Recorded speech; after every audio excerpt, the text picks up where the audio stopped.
On the lineup today, the MLB wildcard and sophomore slumps in the NFL. Stay tuned.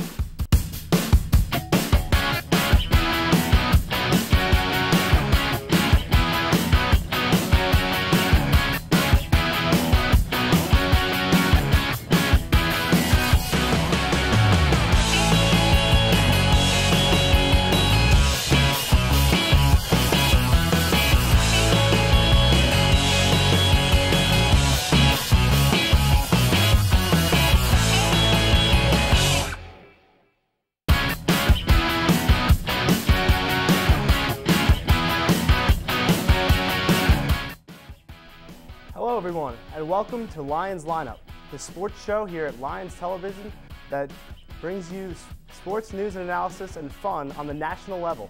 I'm Joe Caputo here with Mike Jozwiak. Our first story today will be the MLB wildcard games.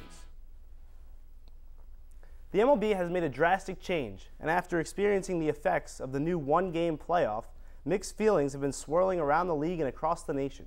The MLB is a league that schedules 162 games in its regular season and 5 and 7 game series in the postseason. For a reason, any one team can win one game, but the best teams win series. That being said, my first question arises, why must two playoff teams in each league play one game to determine their season? Now, don't get me wrong, these games should be and were extremely exciting, but at what cost? Should the future of 4 teams really come down to just one game, just for the sake of making the playoffs a little bit more exciting? Regardless of what we think, the MLB went through with this plan, and the games were played last week. Like everything else, it seemed on its way to working itself out, but then the umpires got involved. A crucial, questionable infield fly call late in the Braves-Cardinals game proved my point exactly. Had it been a series, the call would not have directly impacted a team's future, but it wasn't. It was one game. Making teams play a one-game playoff magnifies everything and leaves absolutely no room for error. From players, from coaches, and from umpires, a one-game playoff assumes that everyone will perform to the best of his ability, and everything will unfold perfectly. But baseball is not perfect. In a sport where succeeding 30% of the time is considered great, how can you possibly demand perfection? How can you possibly expect 0.6% of a team's schedule to decide their season? Mike? Well, me personally, I'm a fan of this new playoff system because I think it just doesn't come down to that one game where it makes everything exciting. It comes down to winning the division. Suddenly, winning the division is suddenly important again. I mean, you've looked the past few years. I mean, a great example is the Yankees and Red Sox. I mean, it doesn't matter. Both teams are going to make the playoffs, and they both have an equal shot. Now, all of a sudden, that wild card game comes along, and one game, you're gone, and it makes things very interesting. And I definitely see your argument, and I see both sides of the spectrum here. But my concern with the whole format is what happens if the first wildcard team finishes 10 games ahead of the second wildcard team? Why should it then come down to one game? I mean, this year was a bad example because the Orioles and Rangers ended up tying anyway, so they would have played a one-game playoff anyway. But what happens if that first team blows out the second team? Why should one game decide it? And you saw what happened in the Braves-Cardinals game.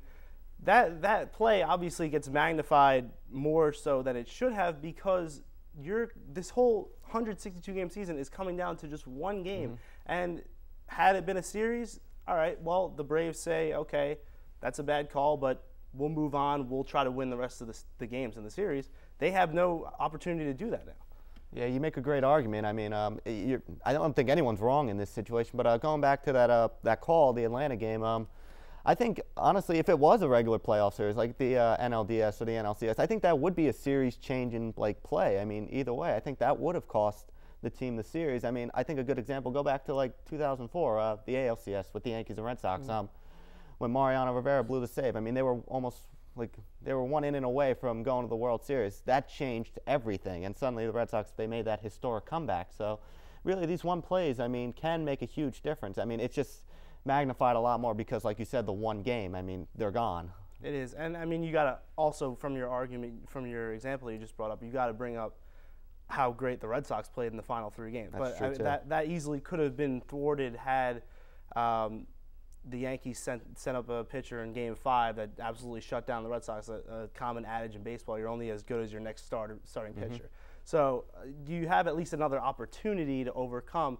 Whereas here, I feel like you're really putting the teams that get one bad break in the game really at a huge disadvantage. Actually, I read a little bit for the Signal on here at TCNJ, and I was judging for this Around the Dorm, that competition that they do, and one of the questions regarded the wild card, and someone compared playing a one-game playoff in baseball to playing a 15-minute playoff in football.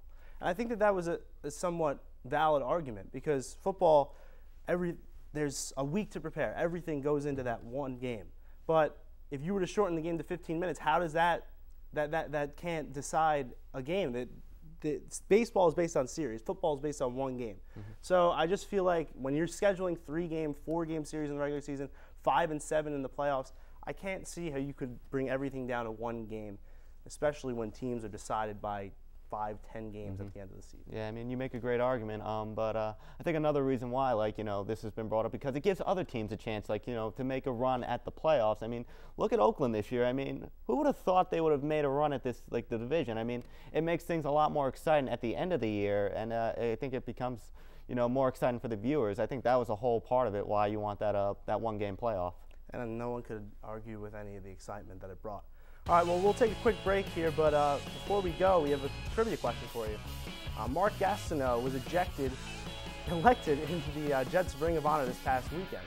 Which player broke his single-season sack record in 2001? We'll have the answer right after this.